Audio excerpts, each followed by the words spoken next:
Những cái ca mà chúng ta tiêm ngừa giảm đi cỡ khoảng 30% thì chúng ta thấy sao bệnh nó bắt đầu tăng lên. Chúng ta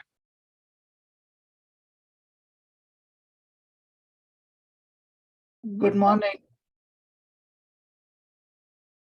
Con thử giọng của ai? Dr. Shan mà.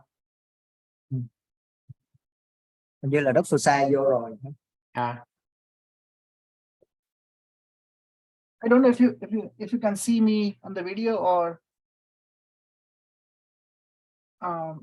I see your slides.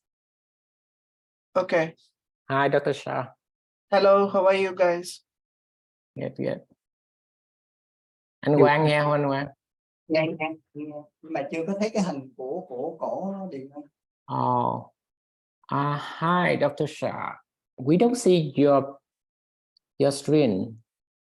You do not see my screen? I see your slide, but you stop video. You don't share video. Okay, hold on 1 second. We want to see your face. Yes. Although I'm not okay. 1 second, please. I think my camera is having some problems. If not, it's fine. Yeah, but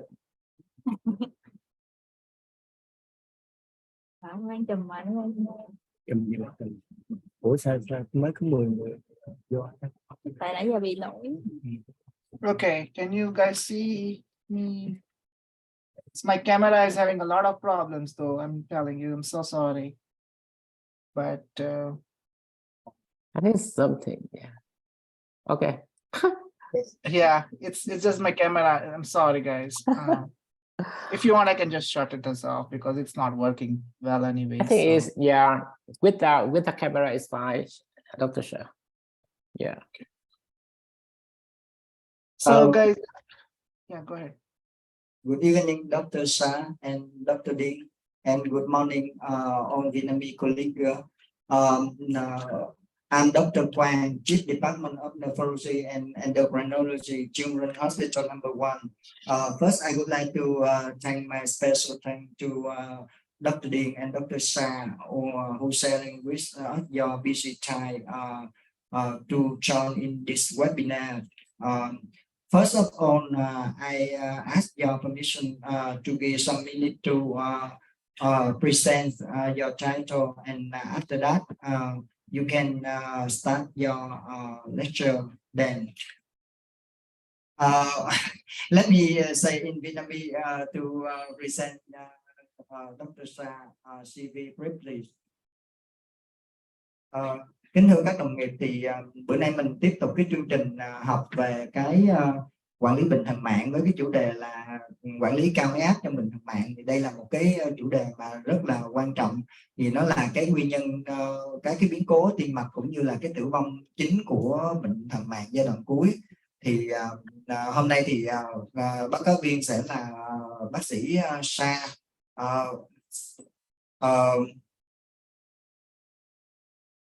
Thì bác sĩ Sa hiện đang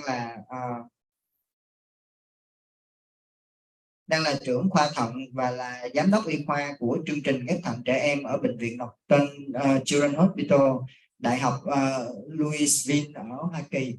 Thì trong ít phút tới thì Dr. Sa sẽ nói về cái cách quản lý cao huyết áp ở trong bệnh thận mạng. Và sau khi kết thúc cái buổi nói chuyện thì nếu mà các quý đồng nghiệp có câu hỏi thì mình sẽ trực tiếp mình bật mic lên để mình hỏi, hoặc là mình có thể gõ lên trên cái chat box để mà mình đặt câu hỏi với Dr. Sa. So, Dr. Sa, please wait for a few minutes so more doctor in Vietnam can join in the webinar. Yes, sir. Thank you.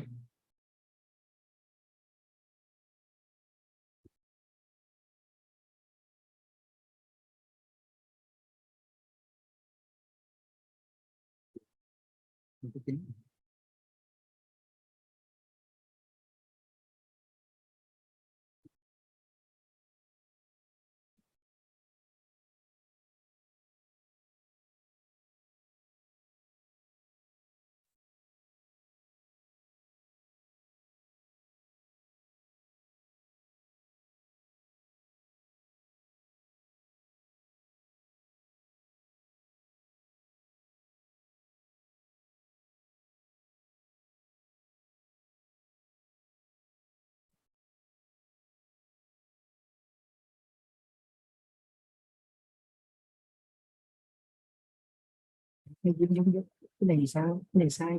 6 người đang chờ ở phòng waiting room. Bật lên xong rồi sao nữa?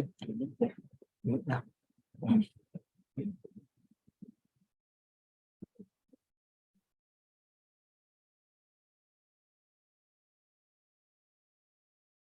đầu. Bắt đầu không nha. Còn nhiều nữa. Hay vậy? Đâu? Đâu? Vô rồi hả?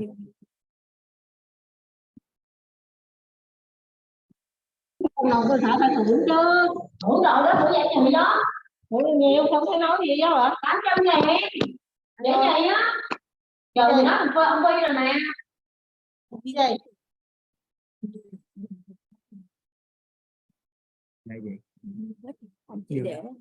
View on. Chỉ để. Xương luôn. Xương ở trên đầu, Điêu rồi, điêu rồi. View on hết rồi không? View on thì mình cũng, người kia cũng đâu có nói được. Phải không em? Dạ đúng rồi, mình nêu hết thì nêu luôn cả cô ấy luôn. Mình chỉ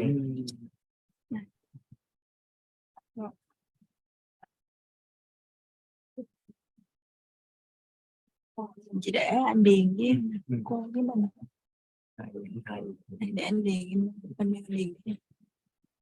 cho Điền nói đi.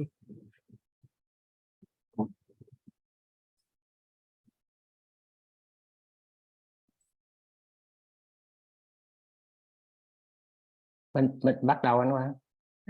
Rồi vậy để anh bắt đầu. Dr. Sa, you can start your lecture now. Please speak slowly so all Vietnamese colleagues can follow you. Thanks. Okay, thank you so much. Thank you for the opportunity to for me to give this lecture.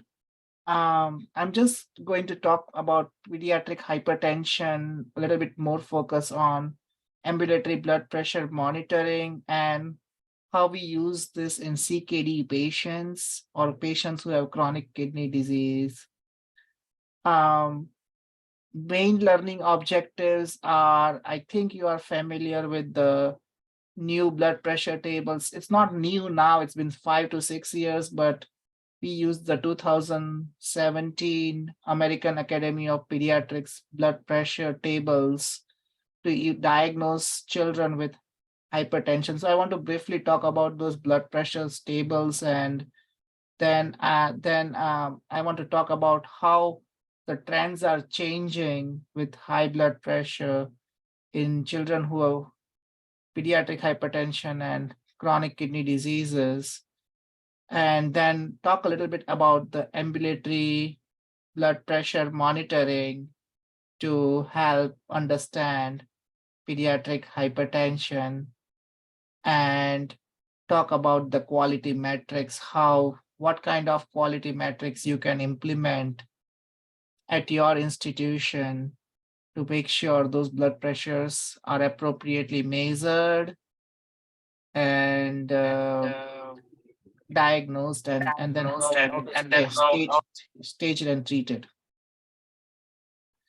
So this is the article of the 2017 pediatric blood pressure screening and management by American Academy of Pediatrics. This article, this is what we use in general to evaluate blood pressures by Dr. Flynn, and want to talk about this in Duy nó mới gửi link cho chị nè. Chết cha, chị có nghe không? Làm sao biết bên kia không nghe Huyền?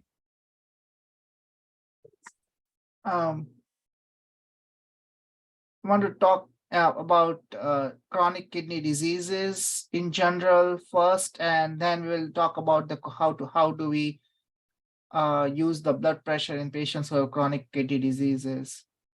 So chronic kidney diseases, how do you define that? You can use one out of the two criteria to define chronic kidney diseases. First one is if your glomerular filtration rate is less than 90 mLs per minute per 1.73 meters square for more than 3 months. So anybody who has a GFR of less than 90 mLs per minute.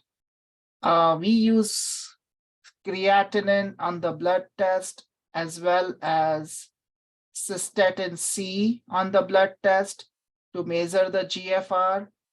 And we use those calculations and see if those patients have the GFR which is lower than 90 mLs per minute. And sometimes we also cause patients who have a GFR, who have a normal GFR, which is normal GFR is more than 90 mLs per minute, but they have some abnormalities. Then also they are called CKD, even if they have normal GFR. And those abnormalities include like structural renal damage, for example, like if you have a kidney cyst, or if you have like blood in the urine, protein in the urine, any of these problems which is lasting for more than 3 months, you can still call them CKD. So as such, the CKD definition is very vast, very big. And a lot of children who have abnormal urines or abnormal ultrasounds, like cyst in the kidneys, can still be qualified as having chronic kidney diseases. So that is like the definition of chronic kidney diseases. And then, as you well know, we stage those chronic kidney diseases into 5 stages, stage 1 to stage 5. Stage 1 is also called often called when the GFR is normal.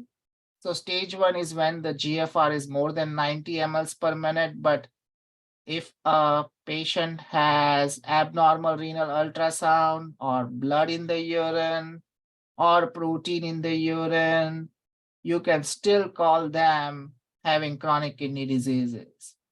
Stage 2 is when the GFR is between 60 and 90. Stage 3 is when the GFR is between 30 and 60. We divide that into 3A and 3B.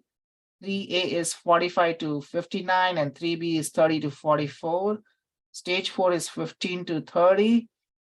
And stage 5 is the last stage when the GFR is lower than 15, and we divide it into 2 parts, stage 5 CKD, children who are not on dialysis, and then stage 5D CKD for children who are on dialysis. So generally, we do not need the children who require dialysis. Mostly their GFR is less than 10. So you can still have some children who are in the stage 5 CKD category when they are not on dialysis.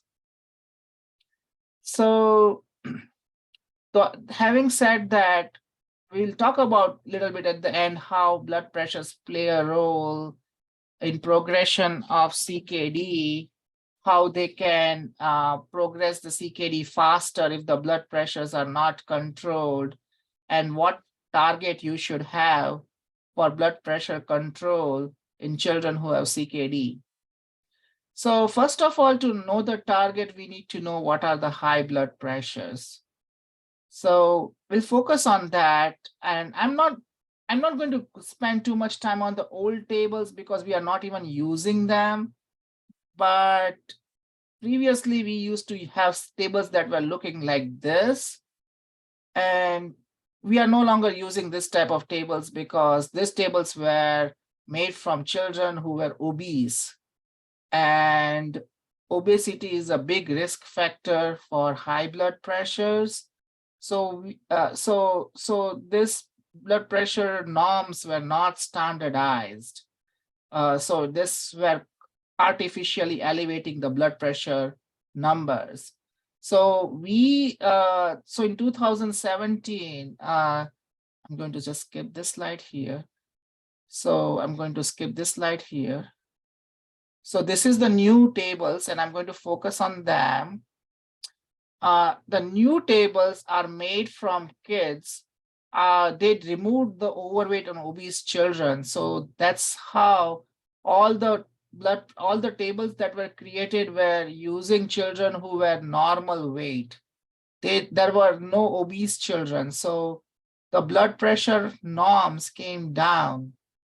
So you will have more children who will be diagnosed having high blood pressures just based on the new tables.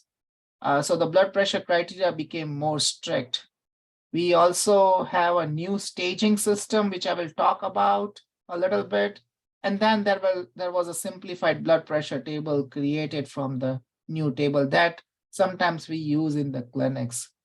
But I'm going to go a little bit on the blood pressure tables, and it looks something like this. And that is the new blood pressure tables. It looks like this. So there are different tables, as there are one table for boys, one table for girls.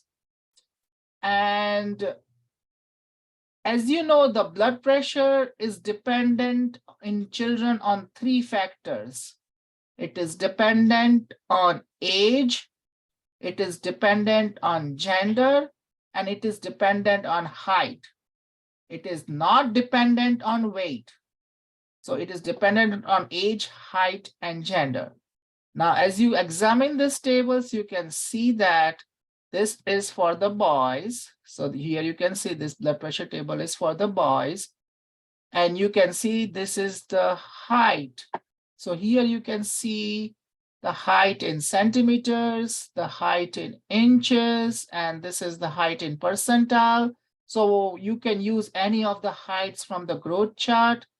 And then you see these 4 categories here. Like if I expand this, you see 4 categories. You see a 50th percentile, you see a 90th percentile, 95th percentile, and 95th plus 12 percentile. And you can have that for each age and corresponding height. And the beauty of this is you can just use this table to stage the blood pressures. The staging is no longer complicated. So you can use this table to stage the blood pressures. For example, we think that blood pressures that are less than 90th percentile are normal blood pressures.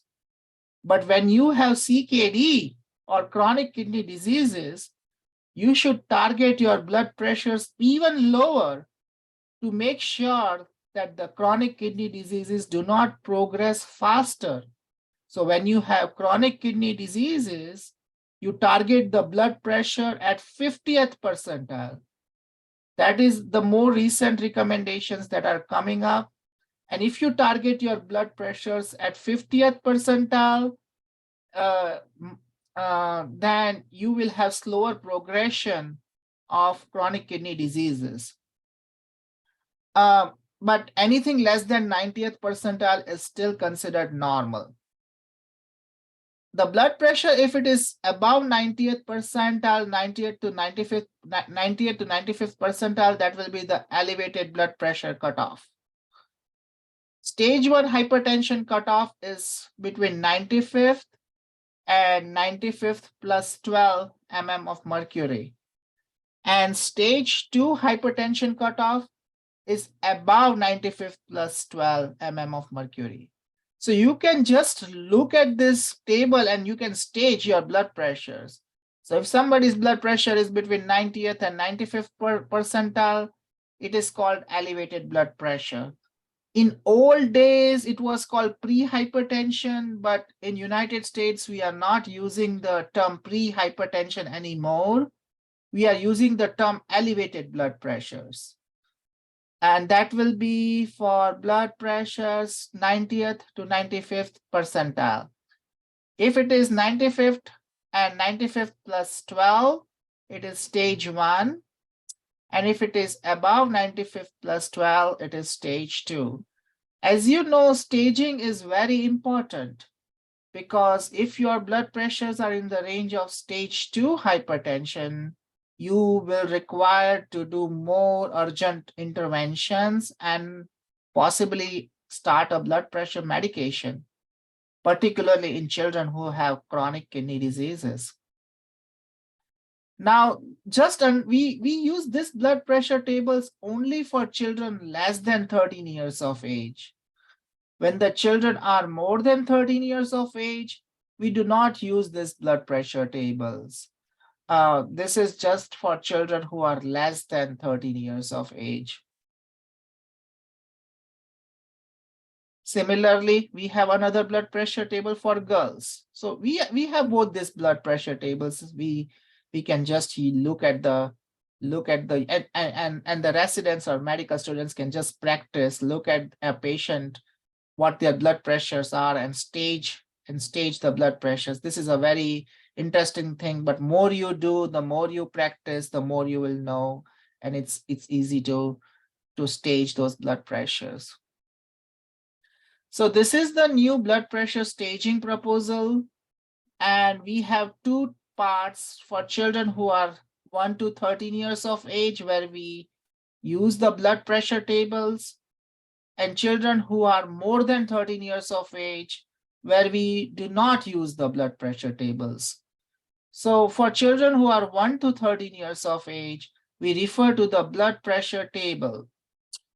Normal blood pressure is less than 90th percentile, but if your child has CKD, you should target your blood pressures at 50th percentile. Elevated blood pressure is between 90th and 95th percentile. Stage 1 is 95th and 95th plus 12.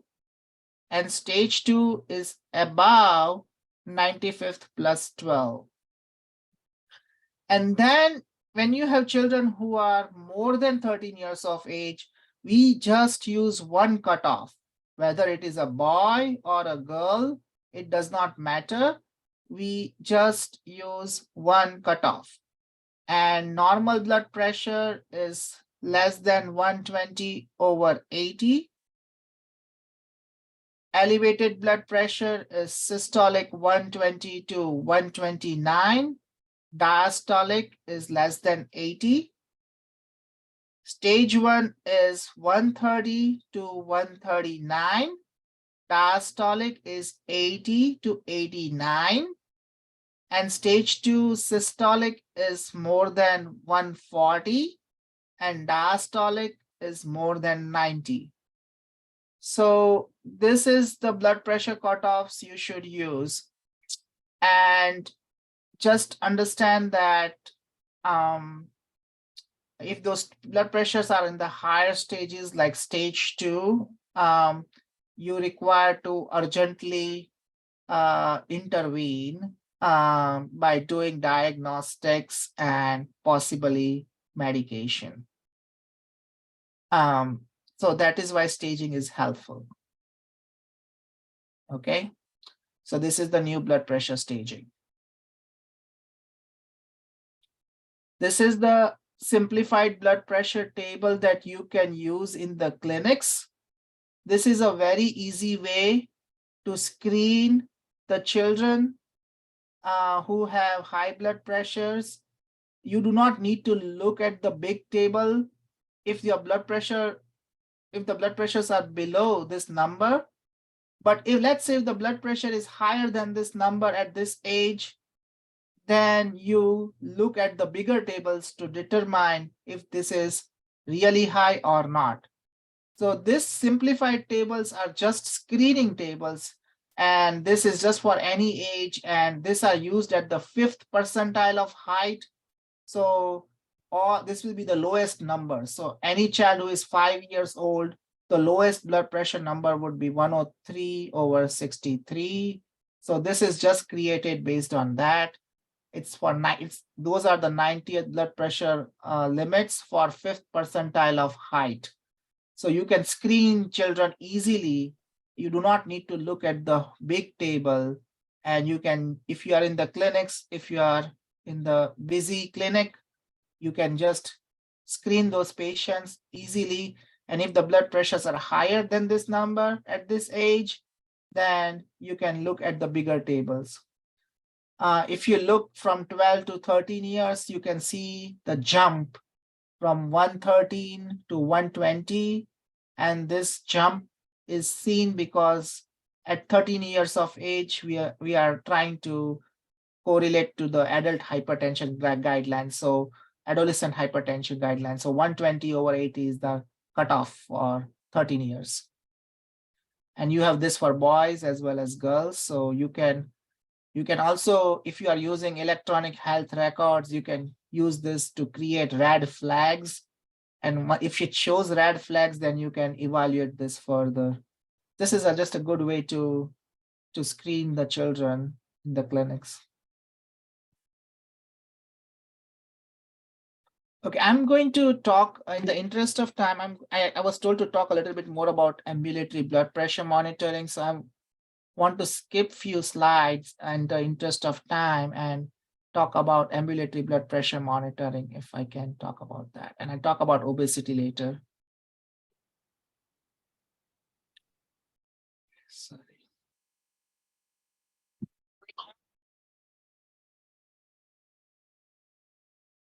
I'll go through this in a minute, but I just want to quickly talk about ambulatory blood pressure monitoring. Okay, so ambulatory blood pressure monitoring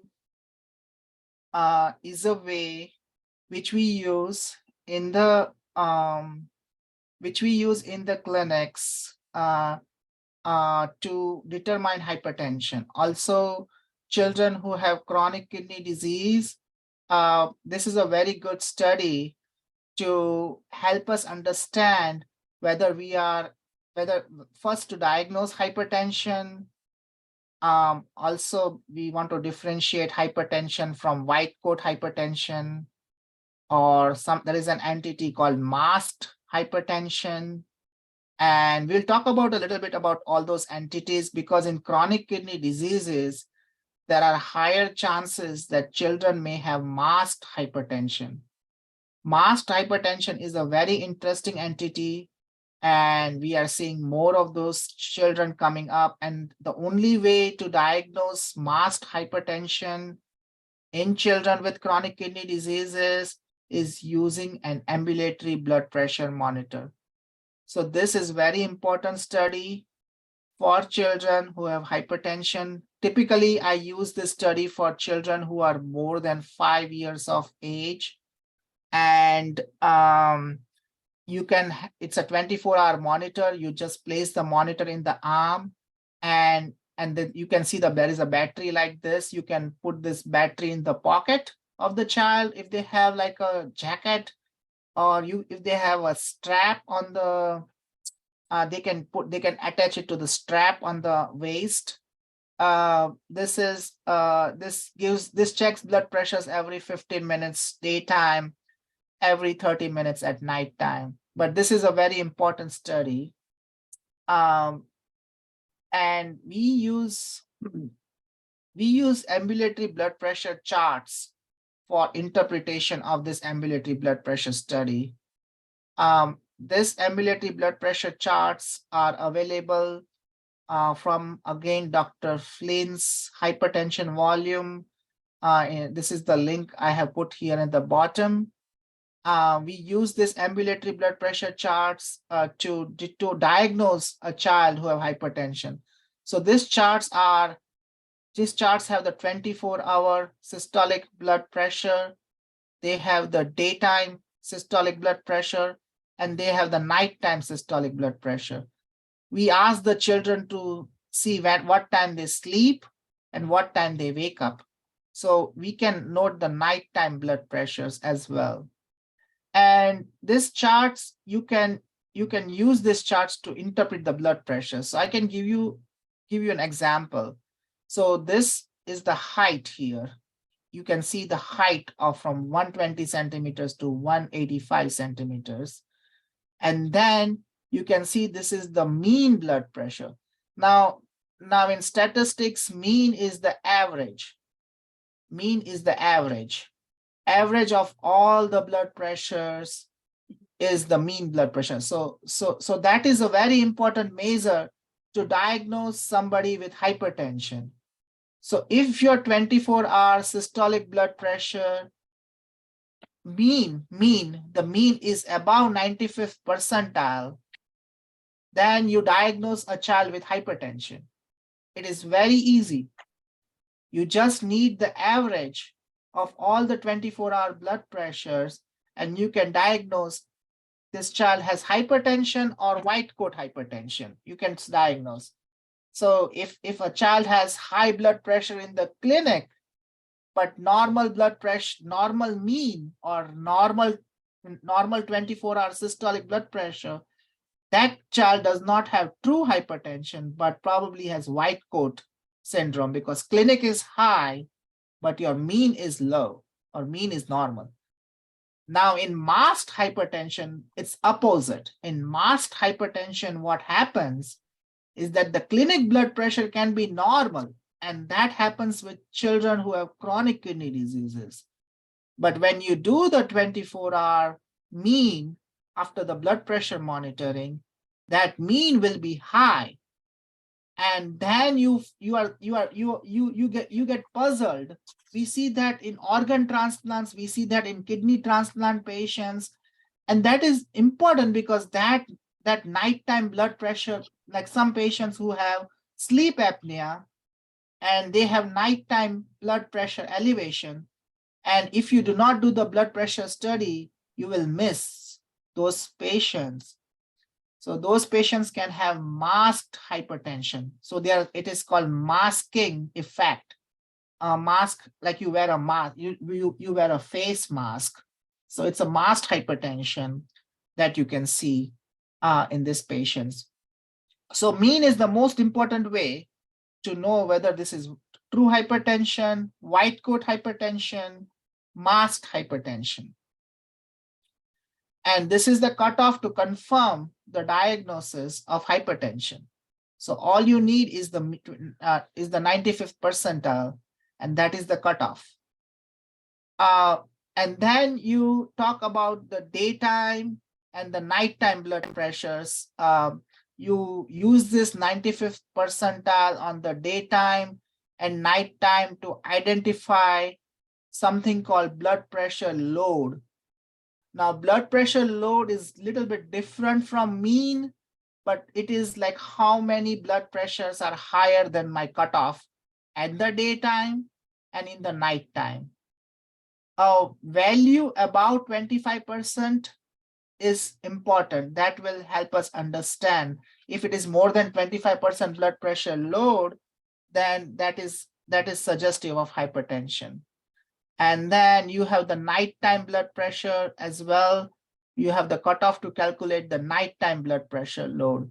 So you can use those cutoffs and you identify the load. And then you use dipping. Dipping is mostly that blood pressure should dip at night by 10%. So at nighttime, the blood pressure should be 10% lower than daytime. Some children who have sleep apnea, their nighttime blood pressure are high and they have suboptimal dipping. So some children have nocturnal hypertension or nighttime hypertension, and they have poor dipping. So you have mean, you have load, and you have dipping. Three things. Just in a nutshell, key variables is the mean, and mean is the most important thing to confirm the diagnosis of hypertension more than 95th percentile. Then you have the load, less than 25% is acceptable. When the load is more than 25 to 50%, it's moderate hypertension. And if the load is more than 50%, it is severe hypertension. And third thing is dipping.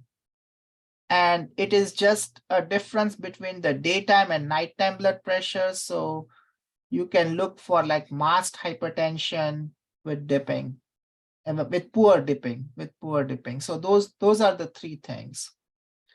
Just a quick exercise. We can just see how this works in the practical world.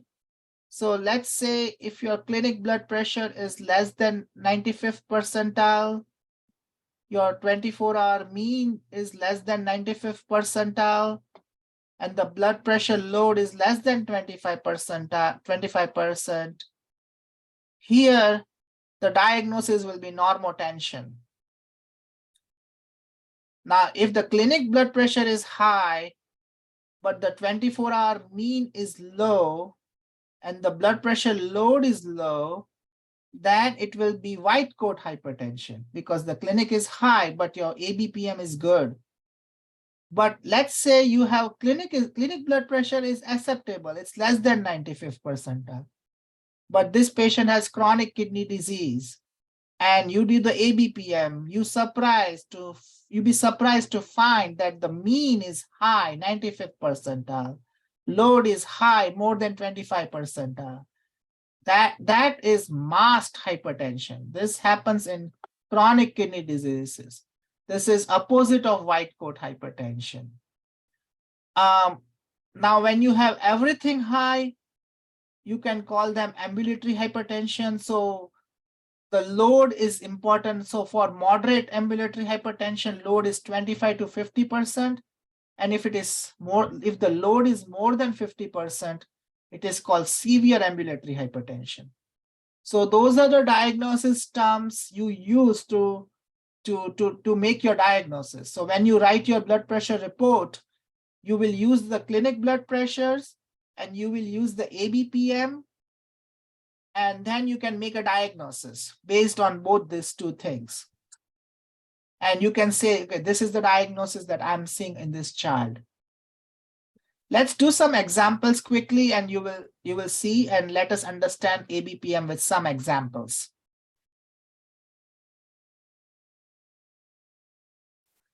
This is a real case, 14-year-old male who had obesity and history of snoring, referred and a blood pressure of 160/68 at triage. He does not have headache, chest pain, or other symptoms. This is his blood pressure study. So this is how the report looks like the graphical report. So you see here, there are three parameters.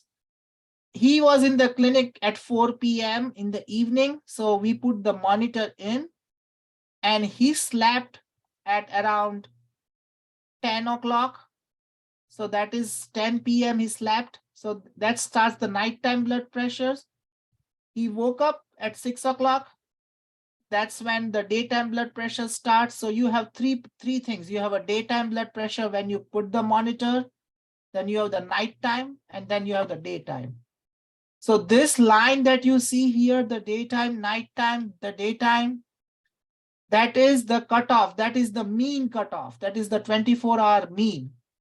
So if you see more blood pressures higher than the mean, then you think that, oh, probably that, I'm sorry, this above lines are the load, the 95th percentile, that's for the load. I'm sorry, I misspoke. These lines are for the load. So if you see more blood pressures which are above these lines, the cutoffs, then you will see that those have high load or high blood pressure loads.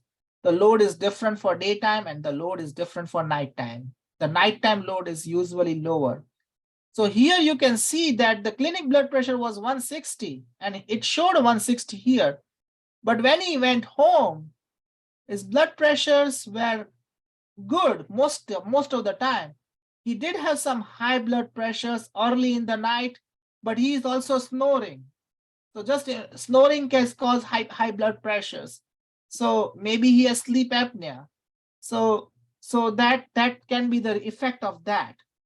So in this patient, what we see here is that we have the 24-hour systolic blood pressure load is 20%, which is acceptable. Mean is also acceptable at this age, but there is some suboptimal dipping here. You can see this effect here, there's suboptimal dipping. So nighttime blood pressure load was 25%, which is a little high, borderline, and dipping is 7%, which is suboptimal. So this patient has this kind of high blood pressure. So this is a case of white coat hypertension. Okay. because clinic blood pressure is high, but most of the mean blood pressure is normal. So you can make a diagnosis of white coat hypertension. But this patient also has a risk. He has a risk of nocturnal hypertension with snoring.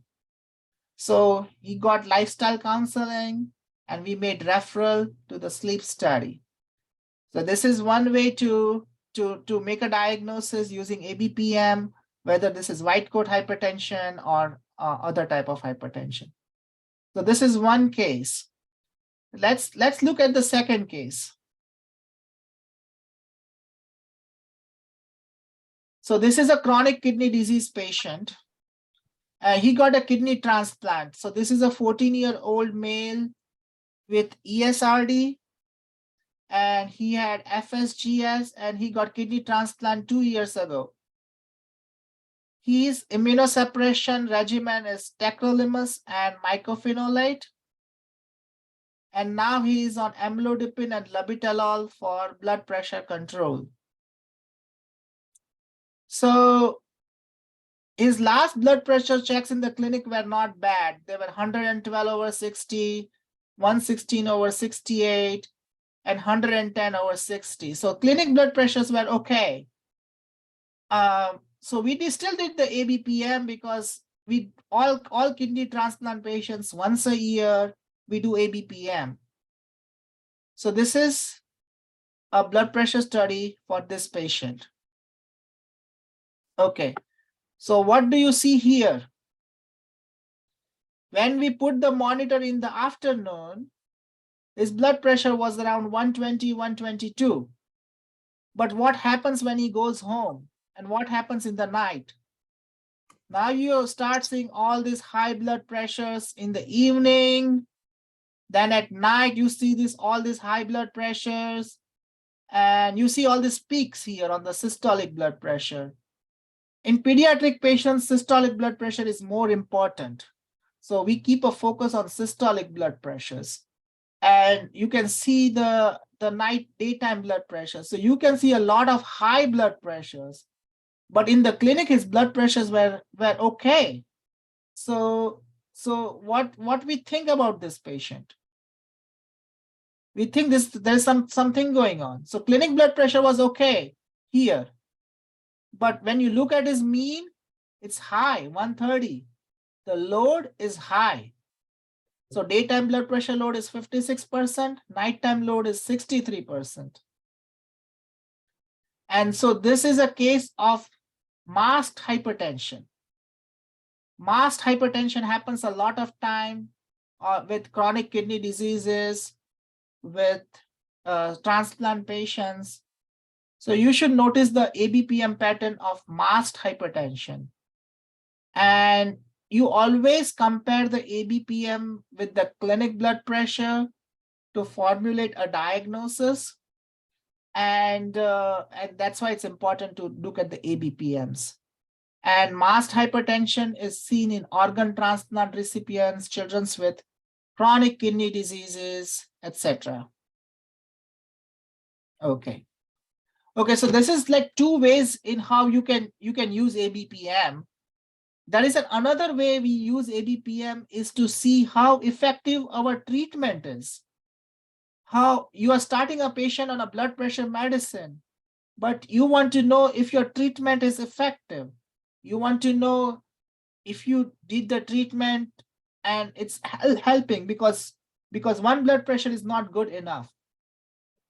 So let's do an example of this patient. This is a patient ABPM pattern of a 12-year-old male with polycystic kidneys. And then there was an initial diagnosis of masked hypertension. So you can see his clinic blood pressure was good, but all of the blood pressures at home in the night were high. So this was a pattern of masked hypertension. And this happens a lot of time with chronic kidney diseases. And so we started this patient on a blood pressure medication. With polycystic kidneys, the drug of choice is lisinopril. So I started this patient on 10 milligram of lisinopril. And then I repeated the blood pressure study, the ABPM after 3 months, after 6 months. And I wanted to see if my treatment was effective. His clinic blood pressure still looked good, so I was thinking maybe the blood pressure medicine is working, but he also has masked hypertension. So you really want to know if the treatment is effective or not. So I put this patient on 10 milligram per day of lisinopril, and this was the pattern in 6 months. And you can see some of these blood pressures are high still, not effectively controlled.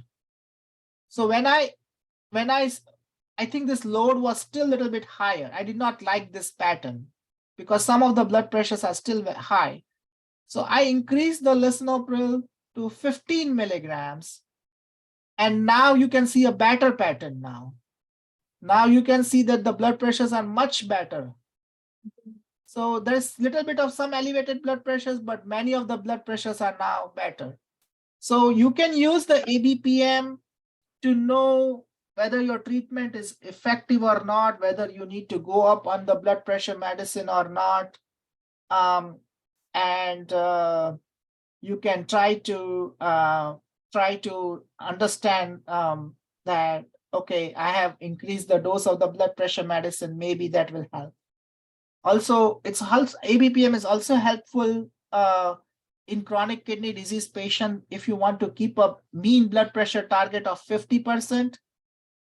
So you can, if you have a child who has chronic kidney disease and you want to keep a mean blood pressure target of 50%, you can use ABPM to make that determination. You can get the mean values very easily. Also, you can use ABPM not only for blood pressure medication, but if you are using lifestyle measures. Let's say that soda is a big problem in chronic kidney disease patients, and high fructose corn syrup and all those added sugars can cause progression of chronic kidney disease as well.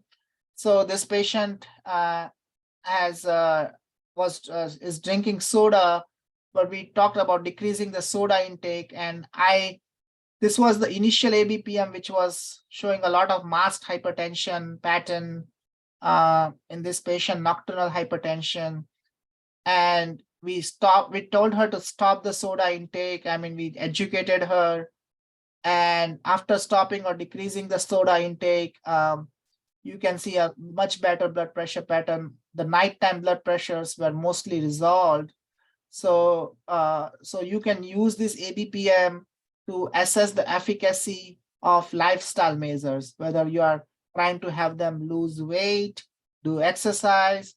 We use DASH diet or DASH diet, which is a low sodium, low sugar diet, and high potassium diet. So more fruits and vegetables. So we use DASH diet as a part of lifestyle measures to assess the efficacy of blood pressure control. I have an interesting video too, which I want to talk about with soda, because whether it's a patient who has chronic kidney disease or any patient in general with hypertension, in Western countries, sugary drinks or added sugars are like #1 cause of pediatric obesity. High blood pressures also is emerging a big cause for that. So I want to see if I can talk about some of this quality metrics and show you a video of sodas and things like that. So I hope I can play this video. See. If people want to look at how much sugar is in soda, they should take a teaspoon. And in 1 20-ounce soda, there are 17 teaspoons of sugar. Pretty soon you've got a big pile of sugar. Nobody would eat that much sugar, but they are in liquid form when they consume soda. And research from the National Center for Health Statistics says almost 2/3 of boys and girls consume at least one sugar-sweetened beverage on a given day. So check this out. Here's what happens when you dump liquid sugar into your body. Within 20 minutes of downing a soda, the sugar in it causes a spike in the amount of sugar in your blood. That quick surge in blood sugar overwhelms the body's ability to use all the sugar you just gave it, So the liver converts it into fat for storage. The result of what we know is that sugary sweetened beverages are the leading cause of added sugar in the American diet. Sugar-loaded drinks are the #1 source of added sugars in the American diet and the single largest contributor to the obesity epidemic. Drinks. A Harvard-led study in the journal Circulation found people who drink 2 or more sugar-sweetened beverages a day had a 31% higher risk of early death from cardiovascular disease. For years, salt has been public enemy #1 when it comes to blood pressure. But what if salt isn't the main culprit, framed by another common ingredient? It turns out sugar may be a major cause of high blood pressure. But don't fear, natural sugar in fruits and vegetables is fine. It's excess amounts of added sugars to watch out for, especially high fructose corn syrup. Important. New research coming out of some of America's most respected institutions is starting to find that sugar, the way many people are eating it today, is a toxin. Absolutely. What are all these various diseases do you say are linked to sugar? Obesity, type 2 diabetes, hypertension, and heart disease itself. If you overeat these on a regular basis, it causes changes in the brain that basically it blunts your reward region response to the food. So then you eat more and more to achieve the same satisfaction you felt originally. Yes. I'm going to stop here. There is a little bit more, but I think you can use this. You can use these videos to educate families about the effects of sugar, particularly when it relates to chronic kidney diseases, when it relates to the blood pressure problems. So that's something which is important.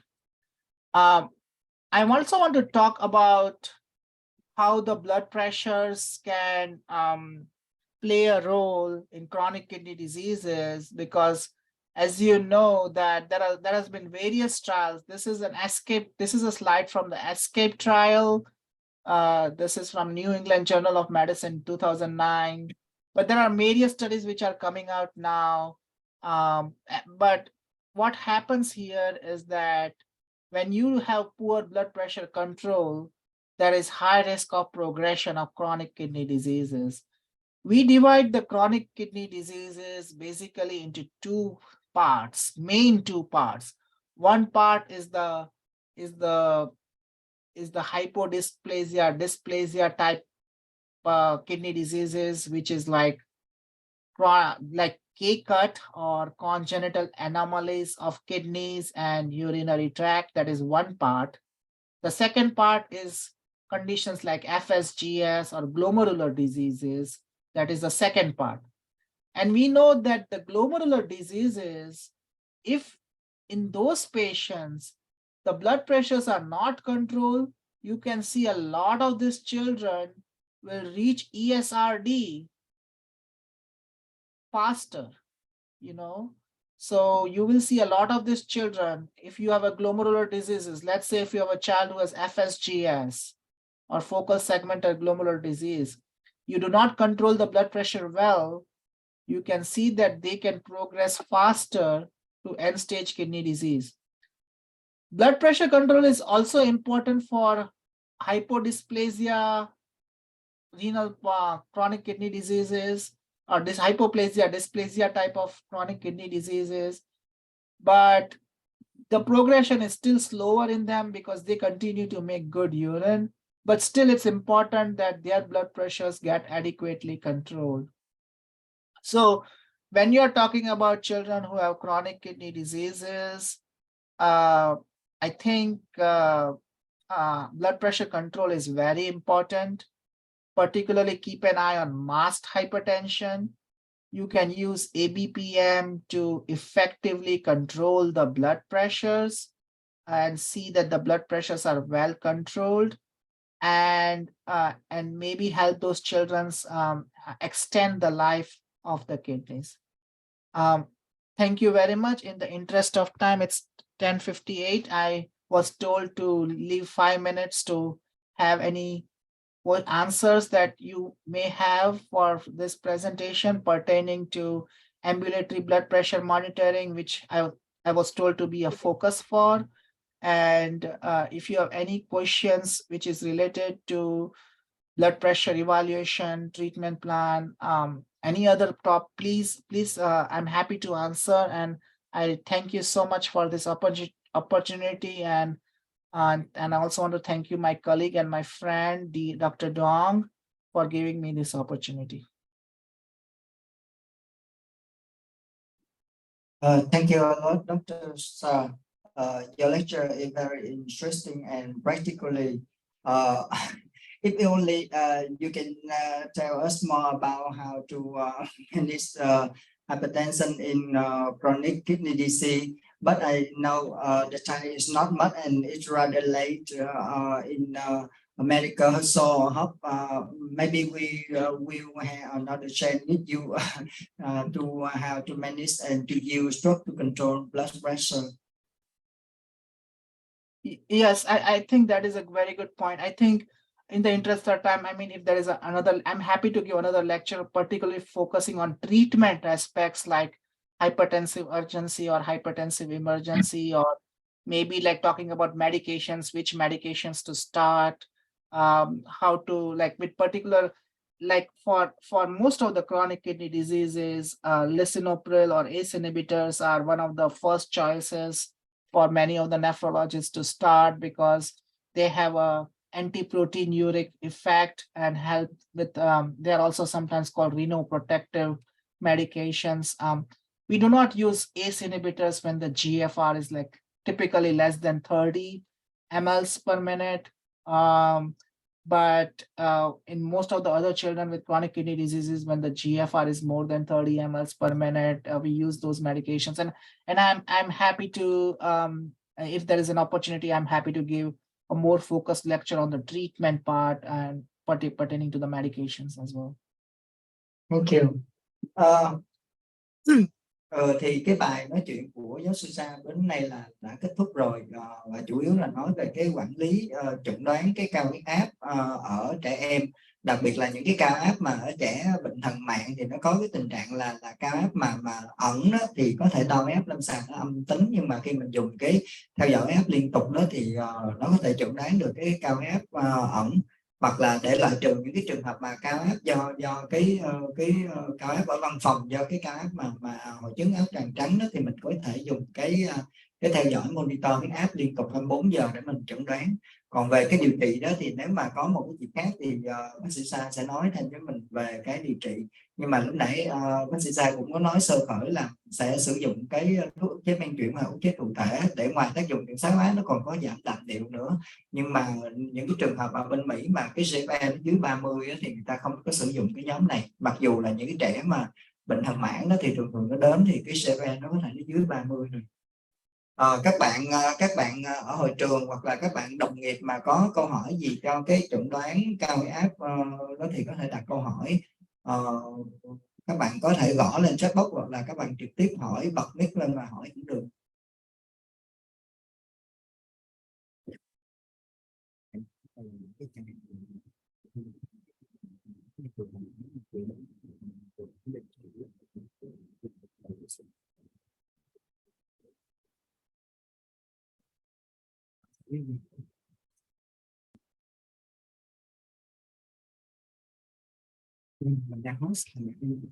Thank you, Professor, for your lecture. I have a question. Yes. Yeah. In on the children that diagnosed with CKD, with the first presentation in the clinic, do you like routinely check the APEBM? Very good question. Very good question. And I'm sure if the guidelines are not completely there, they will be there. But I would recommend strongly to check if you have a child who has chronic kidney disease, because we know that a lot of these children can have masked hypertension. And if you just check a clinic blood pressure, you will miss those children. You will miss children who have nighttime blood pressure elevations. As you know, renin-mediated hypertension happens a lot with chronic kidney diseases, and those manifest as nighttime high blood pressures. So you will miss those children if you don't do a ABPM. So at least if you have a child who has chronic kidney disease and who has estimated GFR, which is less than 90 mLs per minute, I would recommend to do ABPM at least once a year to know if their blood pressures are good.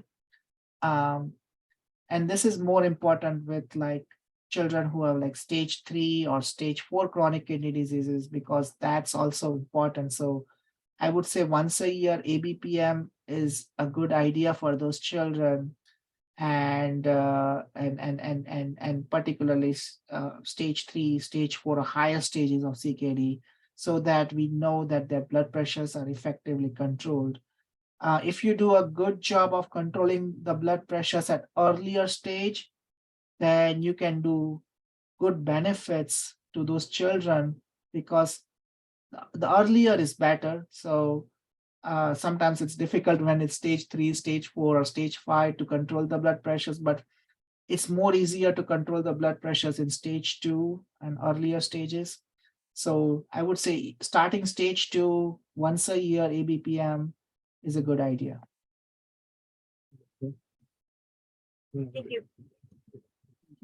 Thank you for your answer. Thank you. Em xin dịch lại cái câu hỏi là em có hỏi là như vậy thì đối với tất cả những bệnh nhân được chẩn đoán bệnh thuận mạng thì mình có thường quy làm cái đo cái huyết áp 24 giờ hay không? Thì thầy trả lời là nếu như có điều kiện thì nên làm cho tất cả bệnh nhân, và với những bệnh nhân mà đang ở giai đoạn 1 giờ GFR dưới 90 á, thì nên làm 1 năm một lần. Đặc biệt là đối với những bệnh nhân mà tiến triển hơn á, từ giai đoạn 3 tới giai đoạn 5 á, thì mình sẽ làm sát hơn. Thầy có nói là khoảng 1 tháng một lần, nên nếu như mà huyết áp được kiểm soát ở giai đoạn càng sớm á, thì càng tốt. Ví dụ như ở giai đoạn 1, giai đoạn 2 khi mà mình phát hiện ra tăng huyết áp sớm á, thì mình kiểm soát huyết áp sẽ tốt hơn khi bệnh nhân tiến triển trễ. Cho nên là phải đến với những bệnh nhân suy thận mạng thì đa phần á, là đều có cái tỷ lệ cao là bị cái tăng huyết áp thể ẩn mass hypertension. Cho nên là nên khuyến cáo là nếu có điều kiện thì nên đo cho tất cả bệnh nhân.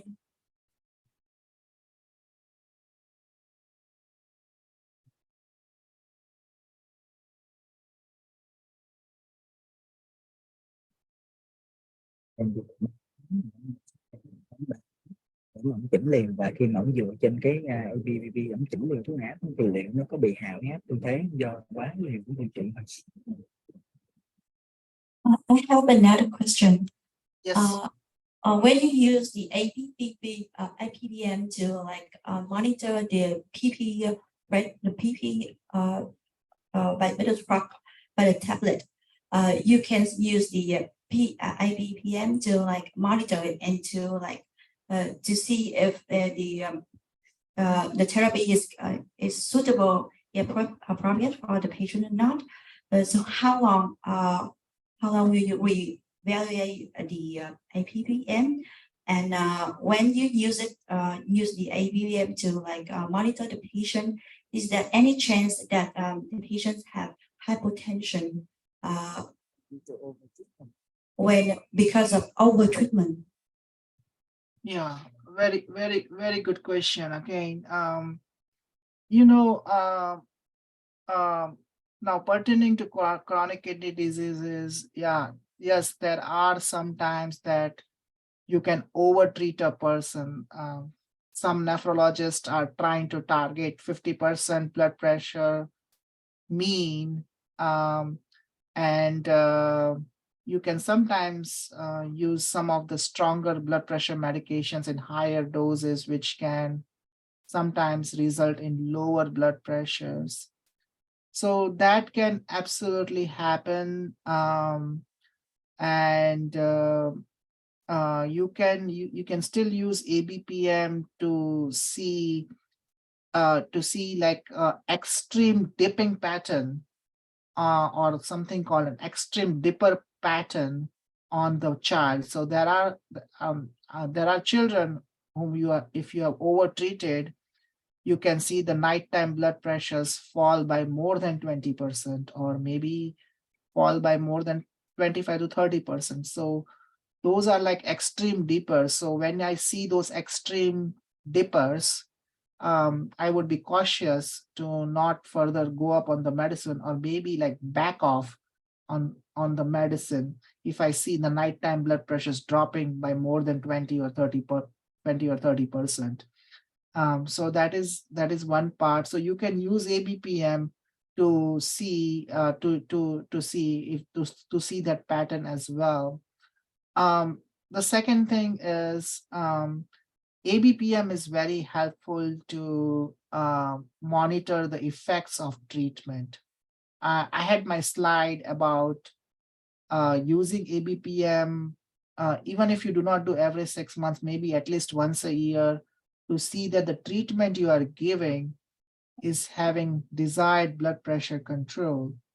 And so you can use that study to help to make sure whether you are doing lifestyle measures or whether you are giving a blood pressure medicine, you are at a right dose.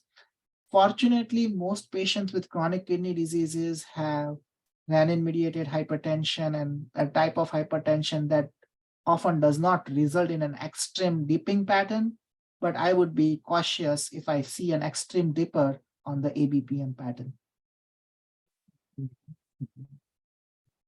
Please step backward to the slide that you use the ABPM to monitor lisinopril in your patient, because I see the hypertension in the nocturnal night.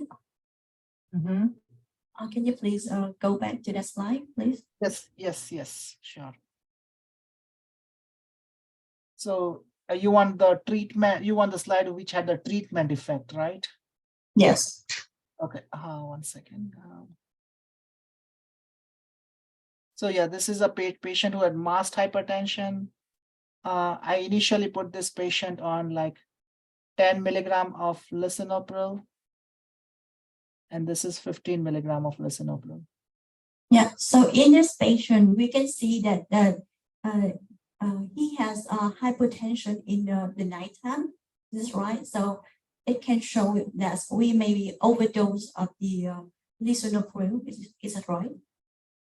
Yeah, that's a good point. But however, you have to, I think this is a 12-year-old patient. So usually if the blood pressures in the now at sometimes in deep sleep, you can have blood pressures in the I look at like overall blood pressure. So if the blood pressures stay about 90 most of the time, I mean, I'm okay with that kind of. And if you look here, even if the slide shows that it looks like the patients are dipping as much, but the daytime blood pressures are also controlled and generally staying, like this is on the left side of the blood pressure parameters, and you can see that generally they are staying about 80. If the blood pressures stay about 80 systolic in general, and you can see the stop lines staying about 80. And so if they are staying about 80, then I probably would stay with that dose, 90s in the nighttime. Because I think also with 12 years old, if you look at those blood pressure tables, this is a very interesting point that you're making. And so, yes, you can try to see, you can either, if you want to, if you are very happy, at the same time, you're also seeing that there are some nighttime high blood pressures too. So sometimes you have to take the whole picture and not just like one part where the blood pressures are lower, but overall, if they are staying about 80 on the top number, I'm generally okay staying with the medications in many of these children. And we know that in children, the nighttime blood pressures, when they are in deep sleep, they can sometimes drop as low as 90s or high 80s.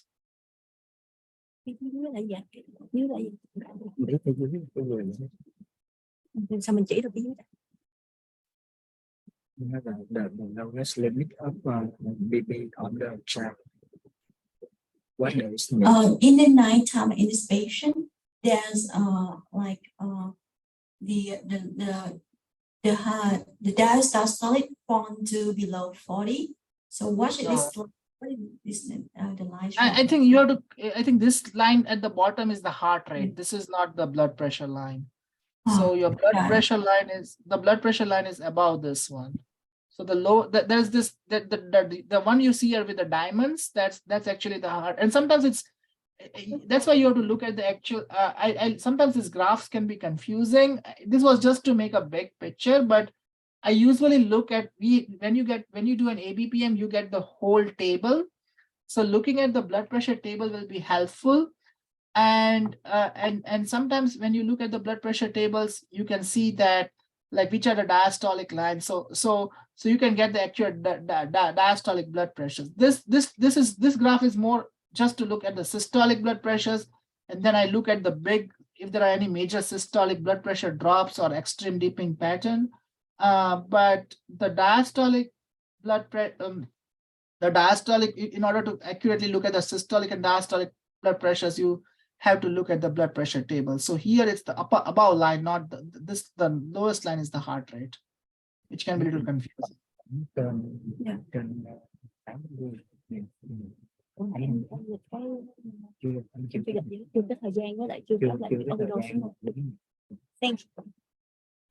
Thank you, Professor. I've got all your yes.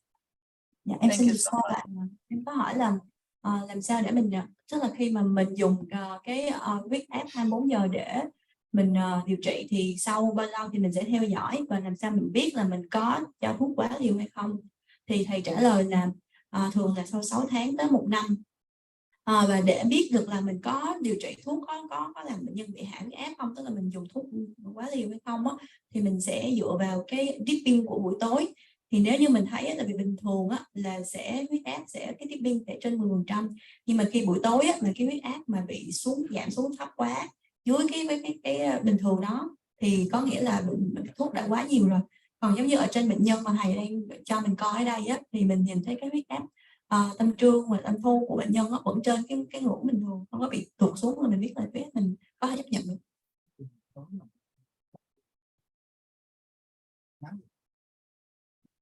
buổi tối mình định là 30%, bình thường là nó khoảng 10% thôi. Còn nếu mà nó hạ xuống quá 25-30% thì biết là quá nhiều. Tức là bình thường cái dipping á thì khoảng 10%, nhưng mà nếu cái dipping buổi tối mà quá 25-30% á, là mình biết là cái thuốc của mình đã quá nhiều và mình phải giảm cái liều thuốc lại.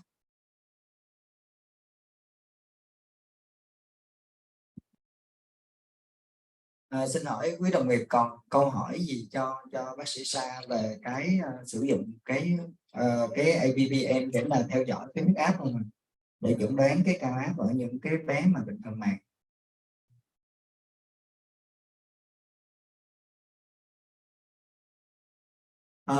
Nếu mà không có câu hỏi gì hết thì chúng ta sẽ kết thúc cái buổi webinar hôm nay, và hẹn các bạn là 2 tuần nữa để có một cái buổi tiếp theo. Nếu như mà trong trường hợp bác sĩ Sa có thể sắp xếp được để cho mình một cái bài về cái điều trị thuốc hạ áp nữa thì sẽ thông báo lên trên group.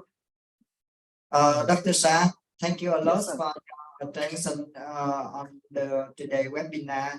It's now late in America, and at the moment we don't have any question from Vietnamese colleague, so we can stop the webinar now. Once again, thank you a lot for your attention. Good night.